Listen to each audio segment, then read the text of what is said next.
Welcome to lucky star classes subscriber, और जिन्होंने अब तक सब्सक्राइब नहीं किया वो कर दो। और दोस्त, क्या हाल? उम्मीद करता हूँ आप सब ठीक होंगे। तो पिछली वीडियो में हमने सॉलिड को डिटेल में पढ़ा था, तो इस बार हम लिक्विड को डिटेल में पढ़ेंगे। तो चलिए शुरू करते हैं। तो लिक्विड के बारे में सबसे पहले जो चीज़ हम जानेंगे, तो लिक्विड क्या है। वो एक मैटर है जिसका कोई डेफिनाइट शेप नहीं होता है, पर एक फिक्स्ड वॉल्यूम होता है। तो चलिए लिक्विड के बारे में और भी चीज़ जानते हैं, क्योंकि सॉलिड लिक्विड को जो है हम डिटेल में पढ़ेंगे। तो लिक्विड के जो चीज़ के वो माइक का इश्यू हो गया था। तो लिक्विड के बारे में जो इस वीडियो में हम जानेंगे वो है, सबसे पहली जो चीज़ हम जानेंगे लिक्विड के बारे में वो है शेप एंड वॉल्यूम। दूसरी चीज़ हम जानेंगे डेंसिटी के बारे में। तीसरी कंप्रेसिबिलिटी के बारे में।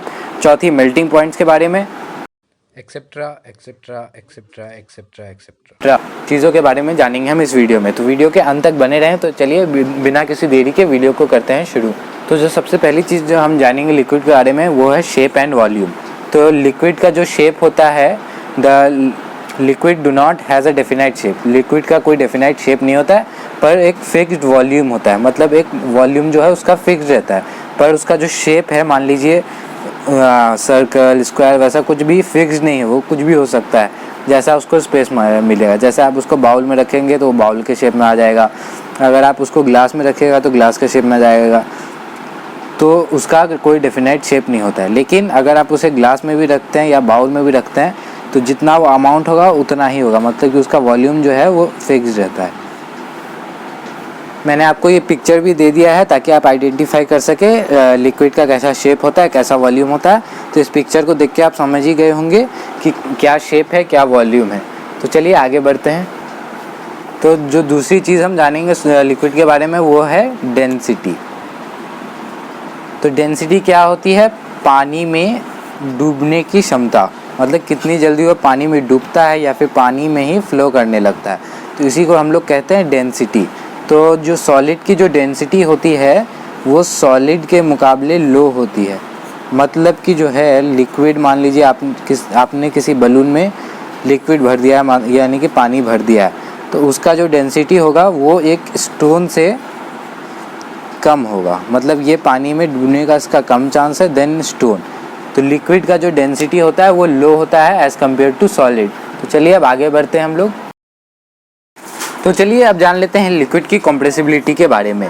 तो कंप्रेसिबिलिटी जो है लिक्विड की वो होती है, मतलब कि लिक्विड जो है वो कंप्रेस हो सकता है लेकिन एक स्मॉल एक्सटेंट तक, पूरा कंप्रेस नहीं हो सकता। ये भी जो है इनकम्प्रेसिबली होता है सॉलिड के जैसा, लेकिन सॉलिड से ज़्यादा कंप्रेस हो सकता है।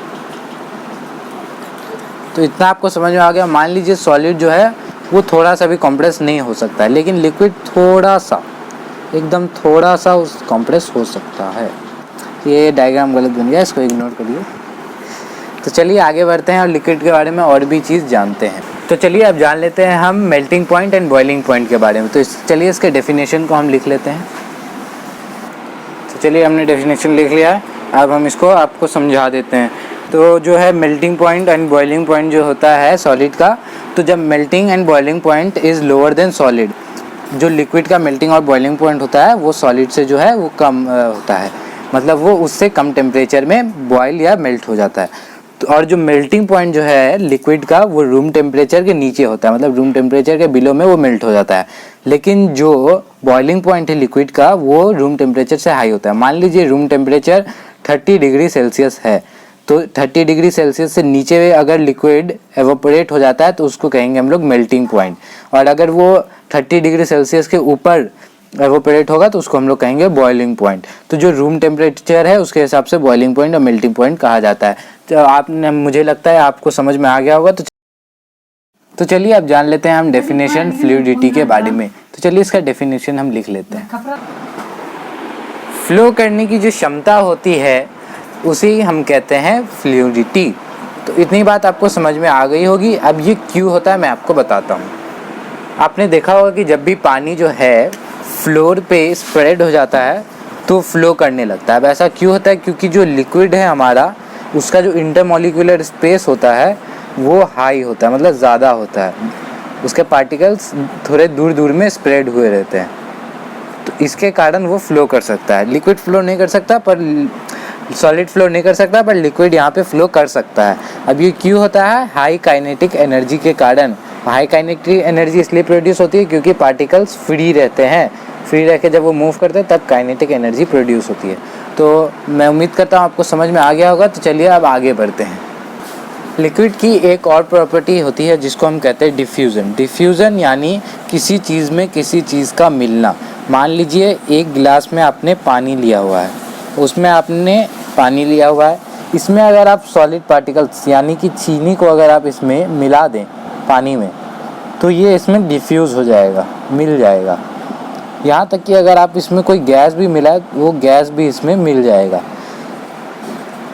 तो जो डिफ्यूज़न होता है, लिक्विड जो है एक बहुत ही ख़ास तरह का मैटर है, क्योंकि ये जो लिक्विड जो है हमारा,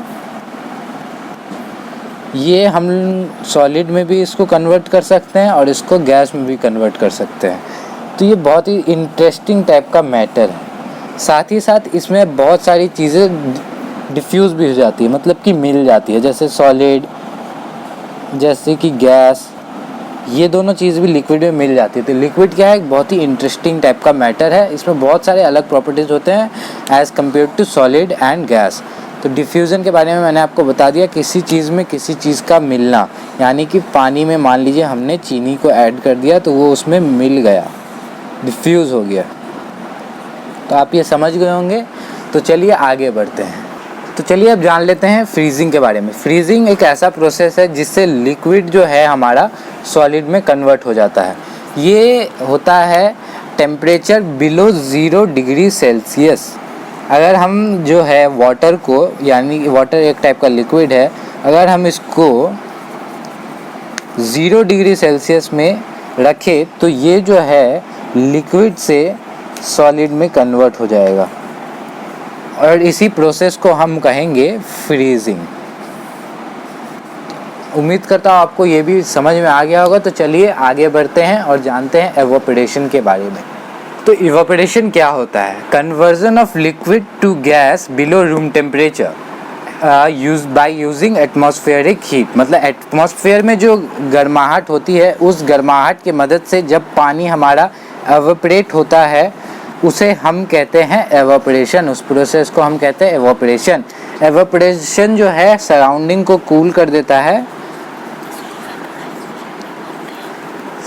सराउंडिंग मान लीजिए 30 डिग्री सेल्सियस है कहीं पे, और जहाँ पे पानी भी है, वाटर भी है, और वाटर एवोपरेट कर रहा है, तो वो जो सराउंडिंग है वो 30 डिग्री सेल्सियस से बिलो चला जाएगा। मान लीजिए 28-25 डिग्री सेल्सियस चला जाएगा, जितना हीट वाटर लेगा एवोपरेट होने के लिए। तो इस वीडियो में हम इतना ही पढ़ेंगे। तो subscribe to lucky star classes. Lucky star classes को सब्सक्राइब कर दीजिए और बेल आइकन को ज़रूर से ज़रूर दबा दीजिए। और अगर आपको प्रीवियस वीडियो, जो हमारी पिछली वीडियो थी, वो देखनी है तो लिंक जो है डिस्क्रिप्शन में दिया हुआ है, आप वहां से जाके उसे देख सकते हैं। तो इसी के साथ ख़त्म करते हैं, मिलेंगे अगली वीडियो में। तब तक के लिए टाटा, गुड बाय।